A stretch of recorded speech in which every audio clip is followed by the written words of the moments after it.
Сүлжээний зохион байгуулалт. Сүлжээний зохион байгуулалтын геометр зүй тогтолцоог сүлжээний тополог гэдэг. Сүлжээг гол шугамд буюу бас, од буюу стар, цагираг буюу ринг топологоор эсвэл эдгээрийг хослуулан хайбрид топологоор зохион байгуулж болно.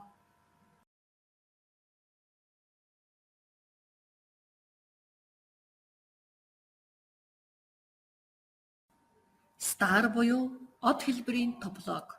Од сүлжээ нь бүх компьютерийг свич руу холбон зохион байгуулдаг. Энэ хэлбэрийн сүлжээнд гэмтлийг илрүүлэхэд хялбар байдаг.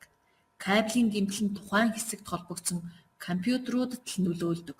Сүлжээний бусад хэсэгт хэвийн ажилладаг давуу талтай юм аа. Бас буюу цуваа тополог.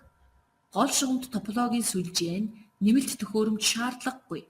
Кабельд хэмнэлттэй боловч сүлжээнд гэмтэл гарахад нийт сүлжээ ажиллахгүй болох ба гэмтлийг илрүүлэхэд төвөгтэй байдаг. Ринг буюу цагираг тополог. Цагираг сүлжээнд мэдээлэл нь компьютеруудын хооронд цагиргийн дагуу дамжина. Ингэхдээ компьютерийн сүлжээний карт нь мэдээллийг хүлээн авч шуурхаа санах хойдоо түр хадгалаад дамжуулдаг. Иймээс сүлжээнд нэг карт эвдэрэхэд нийт сүлжээ ажиллахгүй болоход хүрдэг байна.